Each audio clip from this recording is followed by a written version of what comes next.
have to say, Miriam, I watched Sheldon sitting so proud in the White House when we gave Miriam the Presidential Medal of Freedom. That's the highest award you can get as a civilian. It's the equivalent of the Congressional Medal of Honor, but civilian version. It's actually much better because everyone gets the Congressional Medal of Honor. That's soldiers. They're either in very bad shape because they've been hit so many times by bullets, or they're dead. She gets it, and she's a healthy, beautiful woman. And they're rated equal. Even when he's just conveying a passing thought, Donald Trump doesn't realize that his commitment to promoting a ranking system of importance or prestige to literally everything is insulting. When I say better, I would rather in a certain way get it, because people that get the Congressional Medal of Honor, which I've given to many, are often horribly wounded or dead. They're often dead. They get it posthumously. And when you get the Congressional Medal of Honor, I always consider that to be the ultimate, but it is a painful thing to get it. When you get the Presidential Medal of Freedom, it's usually for other things, like you've achieved great success in sports, or you've achieved great success someplace else.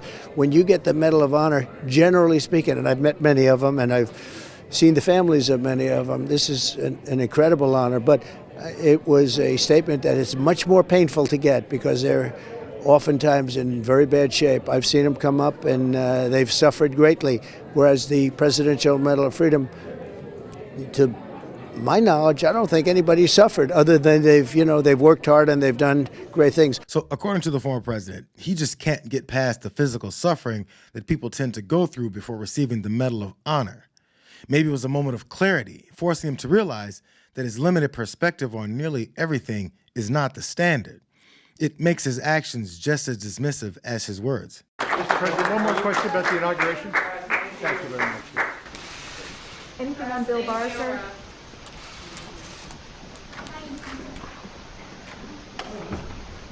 Congratulations, sir. He's gone.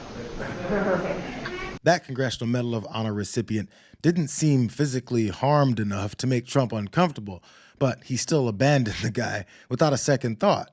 I don't know, maybe he had to go to the toilet ASAP. But he has to know that his track record on dismissing the men and women that have served is something that he's got to take responsibility for if he cares. The first time ever, Kelly sets the record straight with on-the-record confirmation of a number of damning details about Donald Trump from background sources, including from a 2020 Atlantic story reported with unnamed sources by editor-in-chief Jeffrey Goldberg, including the stunning detail that Trump turned to Kelly on Memorial Day at Arlington National Cemetery in 2017 and asked, "I don't get it. What was in it for them?" This is Kelly confirming on the record stories of Trump insulting Senator John McCain and former President George H.W. Bush because in Vietnam and in World War II, respectively, the former aviators were shot down. Kelly describes Trump as, quote, "a person that thinks those who defend their country in uniform or are shot down or seriously wounded in combat or spend years being tortured as POWs are all, quote, suckers because, quote, there is nothing in it for them. A person that did not want to be seen in the presence of military amputees because, quote, it doesn't look good for me. A person that demonstrated open contempt for a Gold Star family, for all Gold Star families, on TV during the 2016 campaign." His negativity isn't only told through reputable sources like John Kelly. Anyone that's paid any attention to his own public statements about John McCain, Gold Star families that opposed his campaign, and childish social media posts where he uses Memorial Day to attack others or make himself the focal point, they know he doesn't respect their sacrifices. So when he meanders and places the civilian award above others, it's insulting. And by the way, John Kelly is talking about it some more. Think of Normandy, Iwo Jima, Vietnam, or Fallujah, is what Kelly told CNN. The Medal of Honor is earned, not won, by incredibly brave actions on the battlefield under fire, typically by very young men who joined when others did not to defend their country. Their oath to the nation is essentially the oath the president and members of Congress take, that federal judges take, that political appointees also take, and includes that I will support and defend the Constitution of the United States against all enemies, foreign and domestic, that I will bear true faith and allegiance to the same, that I take this obligation freely without mental reservation or purpose of evasion, and that I will well and faithfully discharge the duties. He went on to say, to the service member, the oath is sacred and taken with the understanding that one could be seriously wounded, captured, or killed in living up to the words. No president, member of Congress, judge, or political appointee, and certainly no recipient of the Presidential Medal, will ever be asked to give life or limb to protect the Constitution. The two awards cannot be compared in any way, not even close. The fact that Trump's sliding service members and their families throughout the years is debated as something that's unacceptable or not in America illustrates just how many things he gets away with that no other politician would. So again, instead of acknowledging or correcting it, they're out criticizing the folks that he targeted. This is a guy who loves our veterans and who honors our veterans. I don't think him complimenting and saying a nice word about a person who received the Presidential Medal of Freedom is in any way denigrating those who received military honors. They're two different awards, and I think the president was saying some nice things about a person that he liked, and that's a totally reasonable thing to do. No admission that he shouldn't have ranked one award above the other if one comes with a grave sacrifice. Just a dismissal of people's perspectives that took issue with what he said. These guys really don't know that political campaigns are supposed to appeal to people, that they're supposed to show them that you hear them and you're willing to work for them. And just like veteran JD Vance, another Trump opponent turned supporter, was open about Trump's feelings when it affected her military family. It's disgusting. I mean, every bit of it's disgusting. You know, to sit there and mock my husband for not being with me on the presidential trail because he is deployed and serving our country. You mock one veteran, you're mocking all veterans. But this is a pattern, Dana. He's done this over and over again. Whether he went and calls military members suckers, whether he was at Arlington Cemetery saying what was in it for them, why would they do this? The problem with Trump is he's never been anywhere near a uniform. He apparently had some sort of foot reason that he says he couldn't do that. But the reality is the closest he's come to harm's way is a golf ball hitting him on a golf cart. These men and women sacrifice for us every day. They're willing to shed blood. That's the values that made this country great. And anybody that excuses what he continues to say against the military is hugely mistaken, because this is going to be the president of the United States. We have to start doing more to help our veterans. They don't get the due they deserve. They don't get taken care of. We've got to start watching out for them. You can't do that if you've got a commander-in-chief that disrespects them. Those are fighting words for the military. In South Carolina, we love our military. We fight hard for them.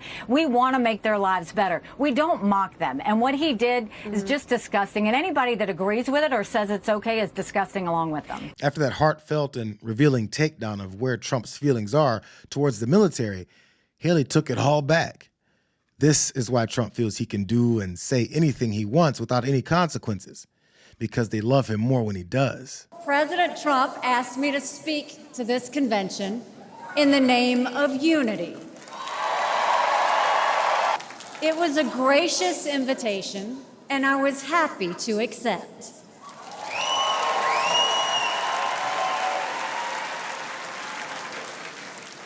I'll start by making one thing perfectly clear.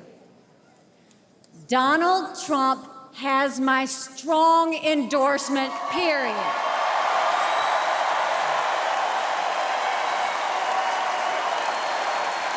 Why would he act any differently when he's rewarded for doing the worst things possible? Trump can watch this and ask supporters like Haley, yo, what did I do wrong again? It's disgusting. I mean, every bit of it's disgusting. You mock one veteran, you're mocking all veterans. But this is a pattern, Dana. He's done this over and over again. Anybody that excuses what he continues to say against the military is hugely mistaken, because this is going to be the president of the United States. You can't do that if you've got a commander-in-chief that disrespects them. Those are fighting words for the military. We don't mock them. And what he did is just disgusting. And anybody that agrees with it or says it's okay is disgusting along with them. Donald Trump has my strong endorsement, period. So what do they take seriously? Do they take their criticism of Tim Walz's comments about carrying a weapon of war seriously, even though he wasn't in combat? Since the criticism of Trump was clearly simply to play politics, we should assume that their issues with Harris's running mate came from the same place. So where do the lies end and the truth begin? Unless there's some consistency with their principles, it's best to focus on policy, I guess, which they also can't seem to be very honest about either. The attacks coming from Trump and Vance are simply a desperate political smear job, and they are in meltdown mode. They have been insulting women. They've been insulting the police. Now they're insulting veterans. Let's put the facts on the table. Tim Walz served honorably for 24 years. He deployed multiple times to disaster areas. He was 4 years past his retirement when he had to make a hard decision between running for Congress or deploying with his unit to Iraq. He decided he could do more good for veterans in Congress, and he did. As the top Democrat on the Veterans Affairs Committee, he helped expand and strengthen the GI Bill, and he helped expand access to mental health services. Contrast that with JD Vance and Donald Trump, who have attacked veterans and Gold Star families, and who are proposing in Project 2025 to restrict access to the PACT Act and to other important veteran services.